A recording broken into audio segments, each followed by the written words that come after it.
and welcome to this Video Some Frontier video. My name is Jay Wakefield. Today, in this video, I'm going to be showing you a Compaq Evo. However, this Compaq Evo is not like any other Compaq Evo that I've actually shown you on this channel before. See, this machine has a slightly updated design. And to be honest, I think it belongs to a different submodel line than something like the Evo n610C or n620C. Because, I mean, the Evo n610C will have came out probably, I want to say, after 2002, which is when the mobile Pentium 4 processors became available. Whereas this machine is from 2001. So, let's take a look at this machine then. Okay, so first impressions. The lid kind of looks like any other Compaq Evo. However, where there would normally be an aluminium strip, this machine actually has plastic, kind of a clear plastic covering where the Compaq logo is, you know, with a chrome surround. You know, and some people might think, well, you know, that kind of looks a bit, you know, more upmarket, but I'm not really sure. I mean, the chrome accent is nice, but this is plastic. It looks more modern, I would say. But then we actually take a look at the side profile of the machine, and it's curved at the back. Very similar to something like a Compaq Presario 700. And to be honest, I think that's kind of what this is. It's kind of like, you know, halfway between an Evo and a Presario. So I guess that we should actually think of this machine in the terms of something to replace the Armada 110. You know, because that was designed very similarly to a Presario from that time as well. So, with that in mind, let's have a look. So on the left hand side, we have the Kensington lock slot, a vent, one single PCMCIe Type 2 slot. See, now the Armada 110 actually had one slot, but you could actually take either Type 2 or Type 3 cards because it was double wide or double height. Then we have a floppy drive. Now this machine, a lot like the Armada 110, is actually a tri-spindle. Okay, so now we come to the front and we find two JBL speakers, and let me tell you, these are pretty impressive. And a Compaq latch.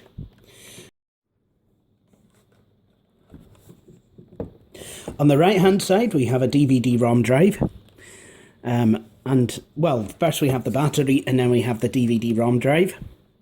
This probably would have been made available with a CD-RW DVD-ROM drive, and possibly even a straight CD-ROM or CD writer.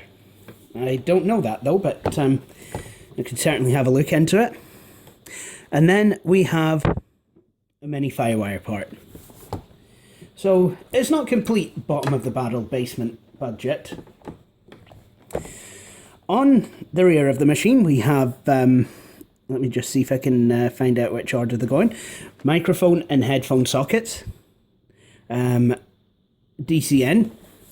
and then we have a port door.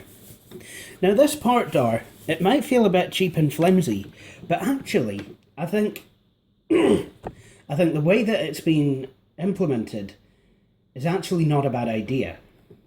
Let me explain. Quite often on machines of this type, you would have gotten a plastic port door. You know, and that's absolutely fine. But unfortunately, these plastic port doors often snapped off. You know, they were quite brittle. Whereas this one, which is a wee bit more flexible, you know, it's actually going to stay attached. And it's actually screwed down at the bottom. See?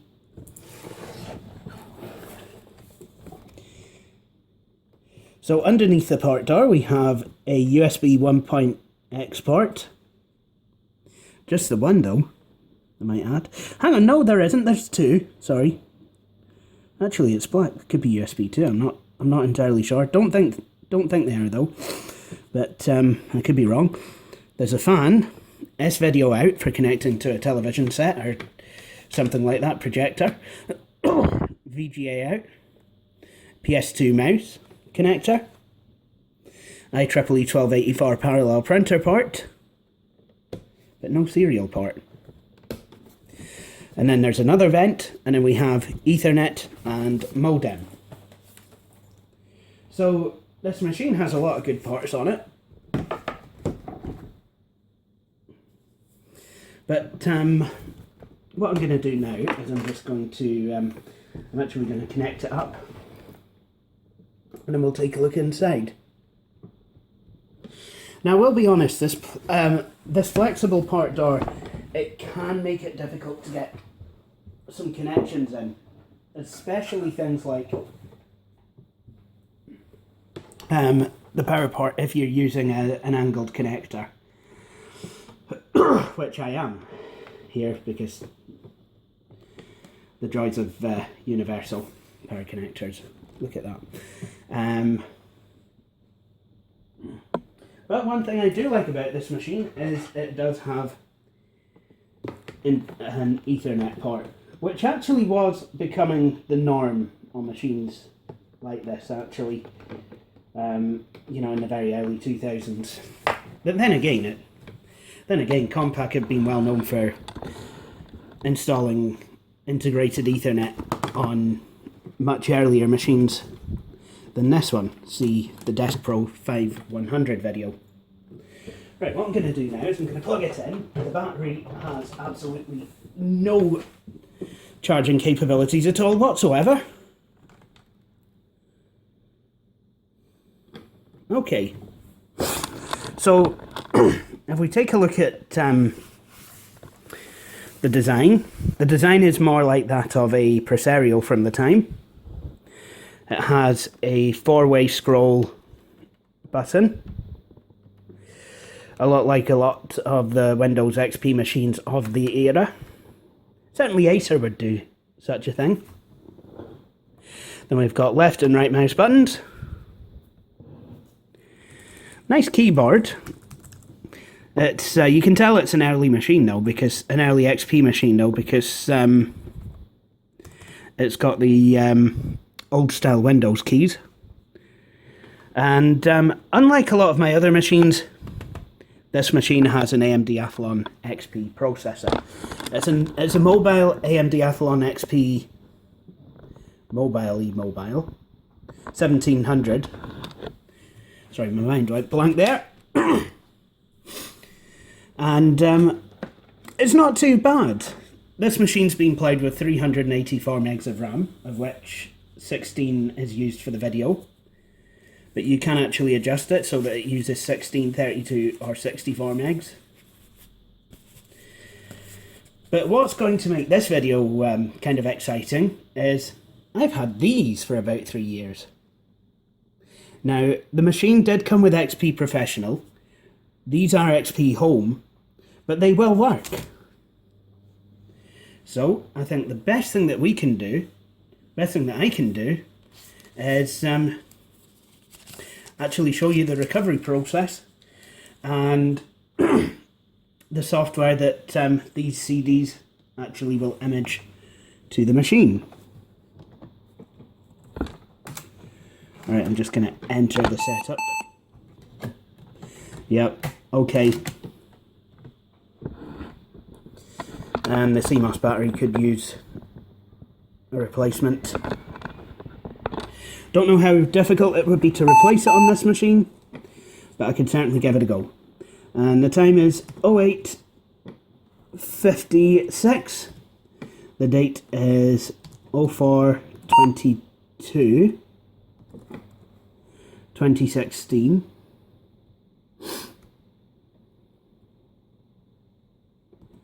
Aye, that's okay. That's okay. Exit saving changes.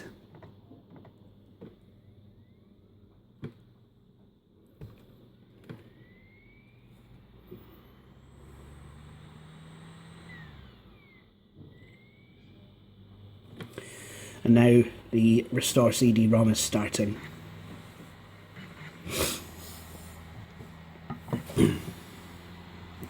Excellent. Now, unlike, actually no, it's, I was away to say unlike other QuickRestore CDs, but actually at this time, graphical user interface enabled QuickRestore CDs were actually in use. I've got a good idea. Because I was complaining about the HP G62's QuickRestore process not actually having keyboard control support. Let's see if this one does. Oh yes, it does. Let's put the mouse over there. Restore factory image. Warning. Continuing the restore process will destroy all the contents currently on your hard drive. If you are sure you want to continue, click this button to begin the factory recovery process. Sounded like GLaDOS there.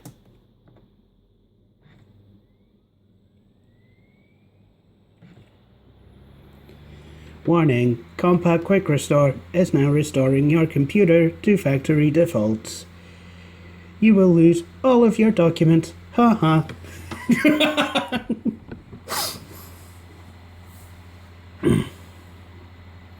Okay, so there we go.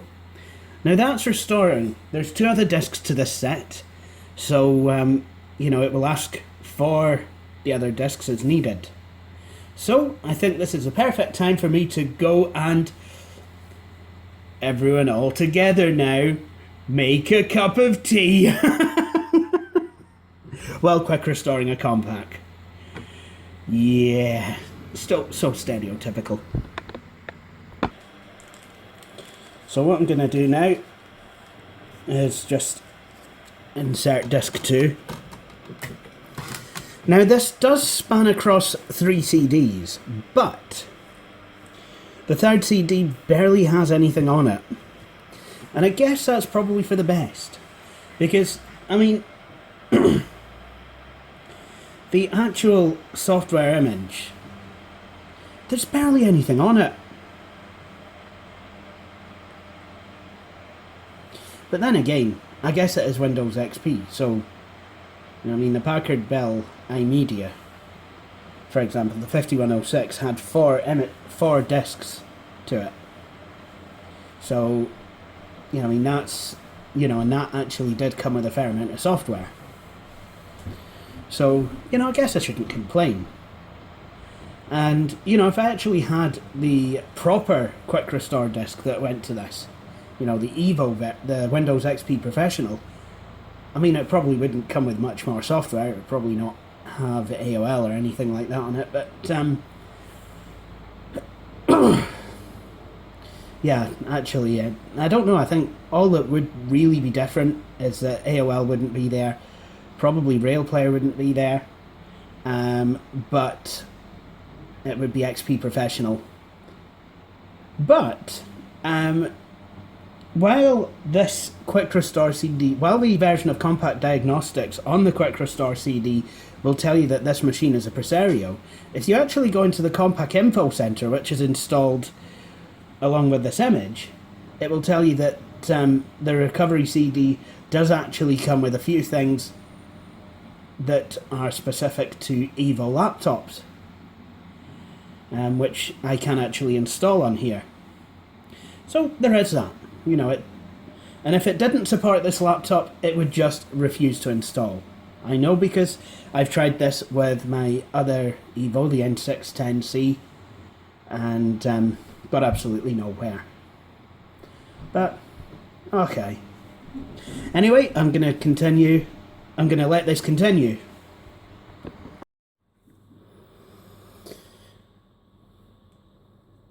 So the file copying process on the restore CDs has completed. So now we come to this screen that asks us if we want to install Windows XP Home Edition. Please review the installation options below if this is your last opportunity to make changes. If these options are not correct, press Escape to go back.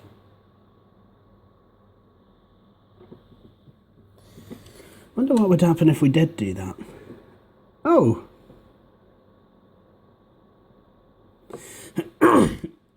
So some of these disks must have had both XP Home and XP Professional as options. This one, however, doesn't. So I have to press Enter and then press F10 to proceed with the installation. And now Compaq is a way to actually install it. But it's not going to take as much time as you'd think. Oh, and this one goes out to Billy Court. If you're watching, please feel free to enjoy the wee drums. That's an icon from Windows 9X. Appears more in Windows 98 than it does in 95 though. Oh, and it appears in ME as well.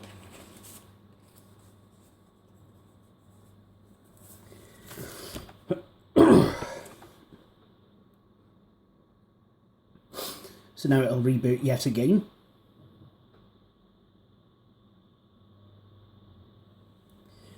And in case you're wondering, this is Windows XP Home Edition RTM. So doesn't even have a single service pack.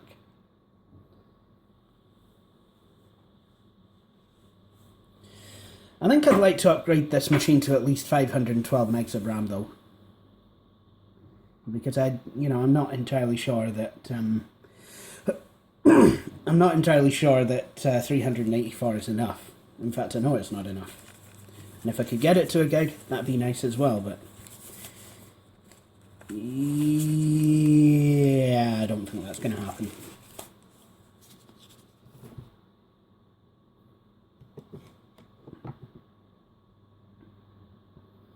So I think at this point we'll get the out-of-the-box experience. What I'm going to do is I'm just going to try and make it so that we've got all of the screen in there. I mean, this machine is quite slow from this point on.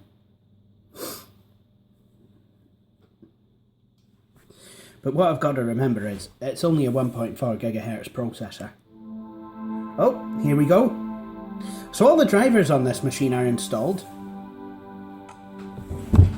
You can hear the JBL speakers belt out the sound absolutely beautifully. But then again, the case is quite thick. So it does have a fair old sound chamber in there. As you can see, this is Compaq branded. There we go. Just like the Compaq versions of Windows 3.1.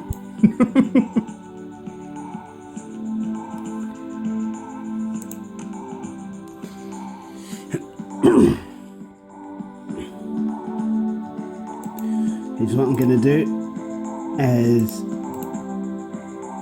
select United Kingdom.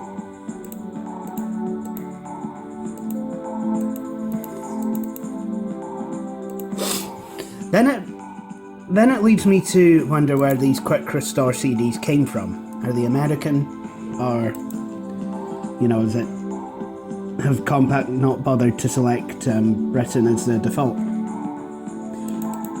Can happen, actually. Some restore CDs do actually have the UK options set as default if the machines are for this market. And certainly the discs that go to the machines.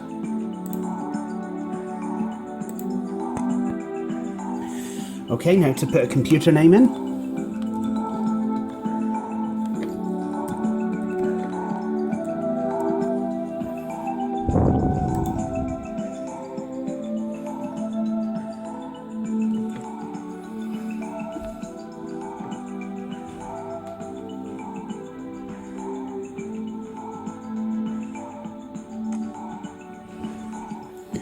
An internet connection could not be chosen. Windows are unable to determine which network connection is used for internet access. But why don't we tell it? No, I do not wish to register with Microsoft at this time. Type a username in for me.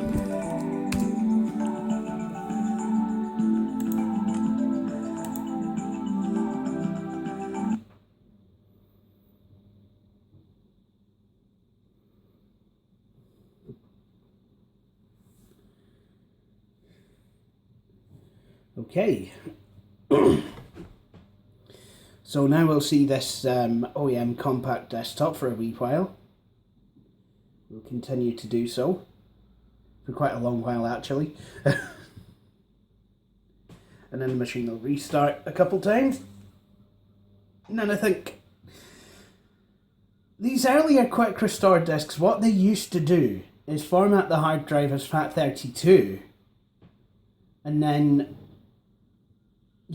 during, after XP had been set up, would convert it to NTFS. And it does seem a wee bit messy, but I think the reason it was done like that was because the earlier QuickRestore CDs actually ran on top of some version of DOS. I know that, for example, my mum's 2002 Medion machine ran on... Oh, that's nice. My mum's Medion machine actually ran on top of Windows 98, Windows 98's version of DOS. So you'd boot that up, and it would come up acting like a Windows 98 boot disk. It can be confusing.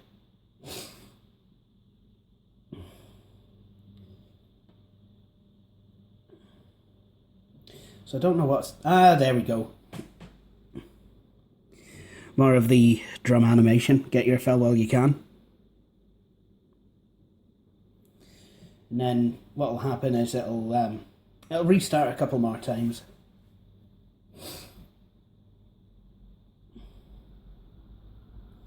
And then we'll actually be into the operating system itself.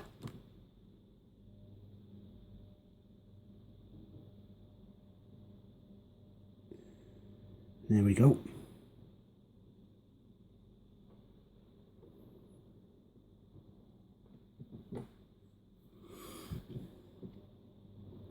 Software is being installed for you. The system may reboot auto-magically. Copyright Compaq Computer Corporation, 1999 through 2000.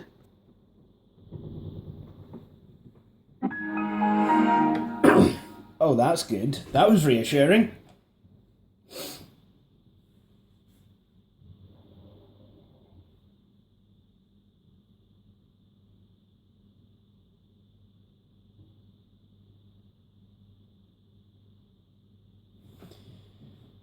So I think in one of the restarts it seems like it'll go into a boot loop.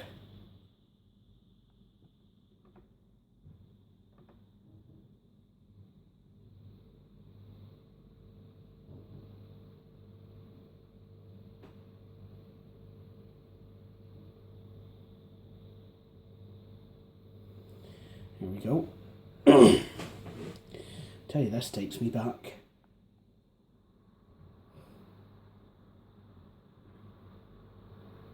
Really does.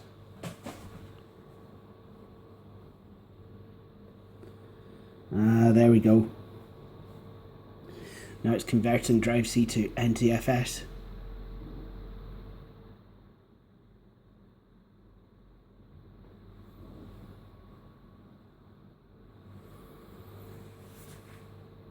I think later restore processes actually were able to operate with an NTFS partition, so they didn't have to reformat it to FAT32 and then convert it back.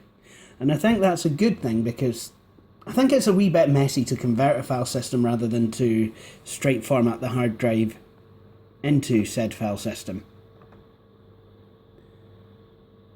Nice.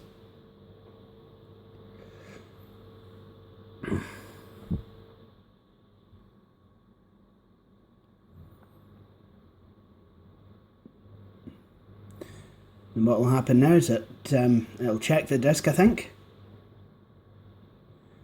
Okay, maybe it won't. Now I think again we're going to get to see the Compaq desktop.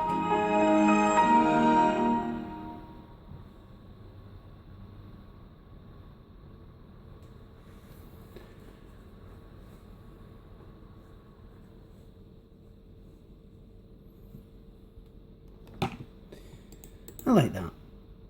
Welcome.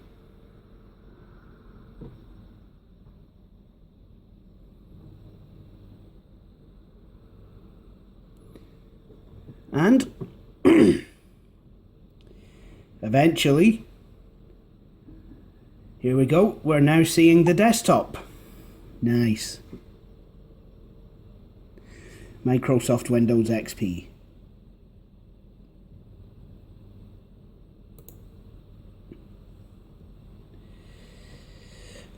So,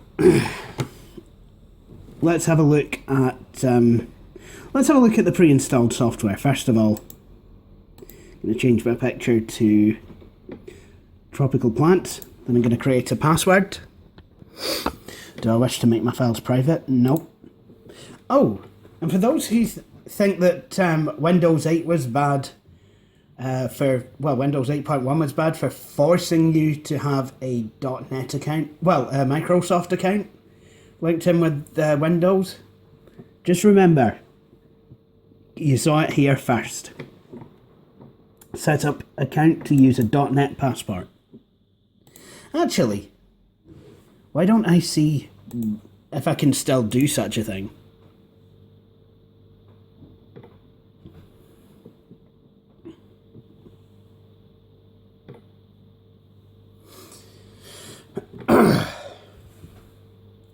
Any day now. The wizard could not connect to the internet.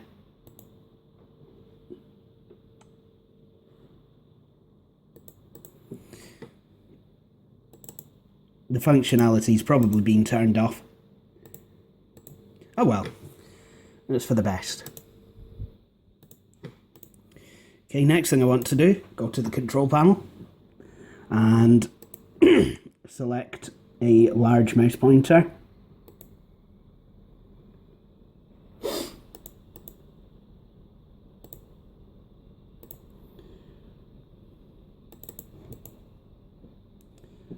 Okay, now let's go into the Compaq Info Center.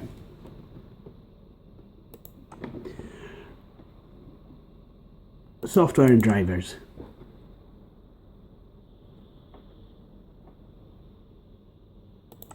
Pre-installed software. WinDVD, DVD models only. Compaq Insight Management Agent selects Evo models. Compaq Diagnostics for Windows, select models only. Easy access button software, select models only.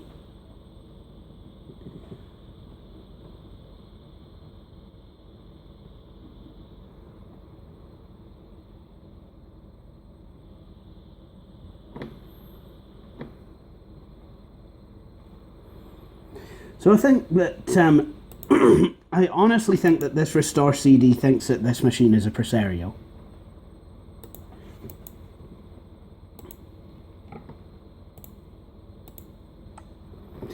Well, let's have a look. We've got Compaq Easy Access buttons, but no Compaq Diagnostics. However, we can actually always install those. So let's go ahead and do that. Go to Start All Programs, Set up Compaq Software. So it's recognised that there's a DVD drive installed in this machine.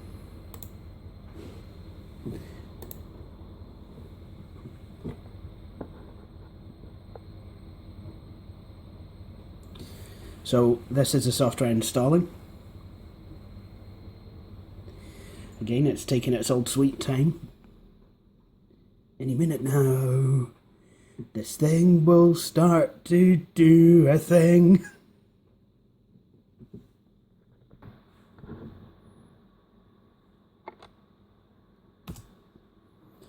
Okay, so that's all that installed.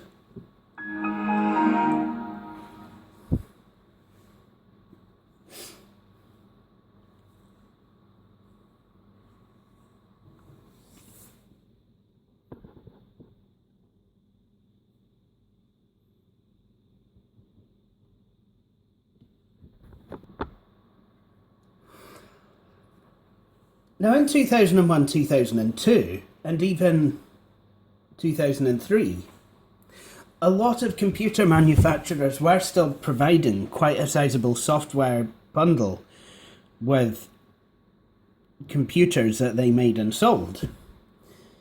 Even Compaq would actually do such a thing. However, on this machine, that is not the case. And that, I think, would add to the theory that this will have been a cheaper machine back in the day. Oh look, it's asking me to add my .NET passport to Windows XP. Okay, so we've got the Compaq Information Center, Compaq with the Compaq configuration record, and Compaq Diagnostics for Windows. Oh look, Microsoft Interactive Training. That was always fun. So in accessories we've got that. We have administrative tools. I must admit I quite like the fact that that's been enabled as an option in the start menu. You can do that yourself, but Compaq has done that for us. Thanks lads and lasses. America Online, 7.0 games, WinDVD, Real Player, SoundMax, Startup, Adobe Acrobat Reader 5, and that's your lot. So let's go into AOL 7. I mean, this came preloaded on my mum's Medion as well, if I'm honest. So, yeah, I mean, preloading AOL onto a system was quite a common thing to do. Let's see if I can actually set it up. Searching for a way for you to connect. Yeah.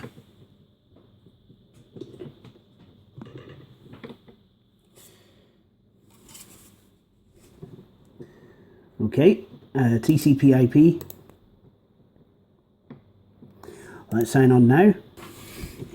Might have worked if it had identified that I'm in the UK, but it won't do that.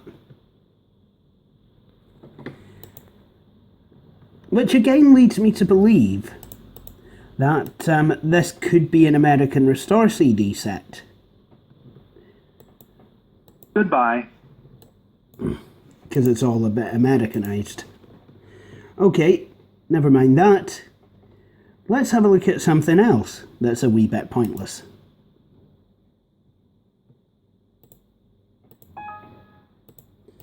Oh yeah, you do actually have to put in some details. So, be right back again. Just drop in an email address and it'll be happy. Tell it you don't want any information. Connected via 10 megabits LAN.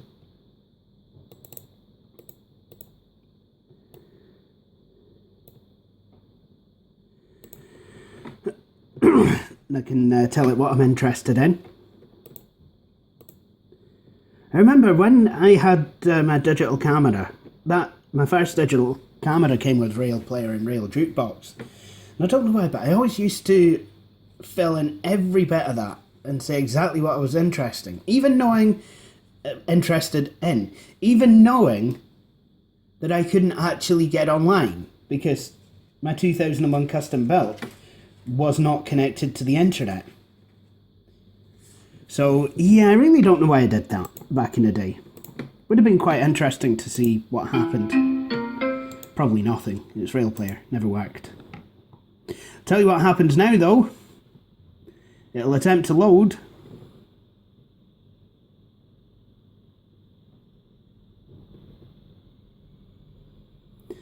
And it will continue to attempt to load. Ah, screw it, let's... Oh yeah, there we go, action cancelled. And now here's some nostalgia. First run. I remember this from back in 2001, 2002. Thanks for installing Real Player.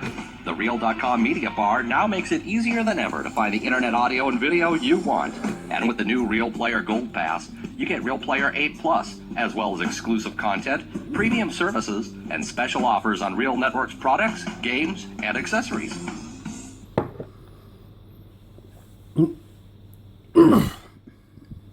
I sell Rail Networks products and Rail Networks accessories. I tell you what.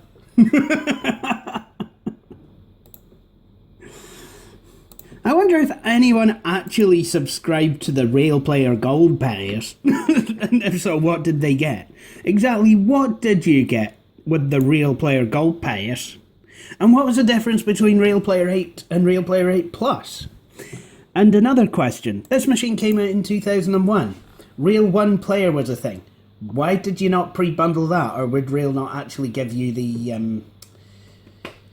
the credentials, the licensing to do so? All these questions and more can be answered probably absolutely nowhere, because really nobody else gives a crap.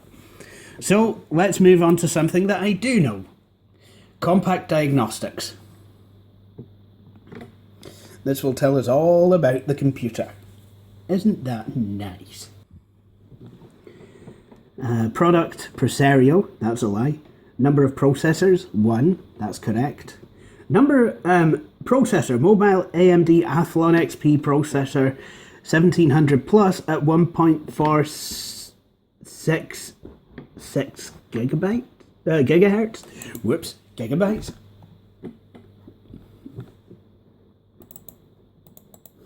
Total compact memory, 384 megabytes. What about memory of other types? Oh wait, that's not such a thing. We're supposed to replace with compact spares. Yes, I'm sorry. Communication, LPT ports 1. Storage, A, removable drive, floppy. C, hard drive. D, CD, DVD, CDRW, CD, FDCD, DVD, CDRW drive. Whatever an FDCD drive is. So yeah, that's the Compaq Diagnostics. Now we've tested most of the things on this machine. Can't test a dial-up modem. But I've not tested, at least I don't think I've tested, the floppy drive. So let's do that now.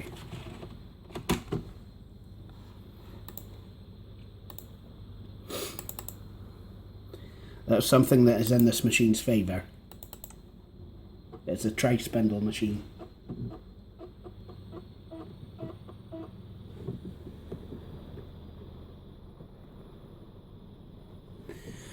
Alright, that seems to work absolutely fine. Doesn't seem to be causing me any issues.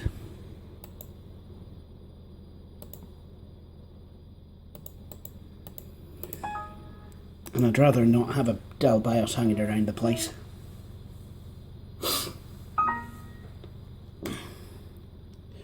So there you have it. That's the Compaq Presario. No it isn't, it's the Compaq Evo n1005v. So, I think with that, I'm going to end this video.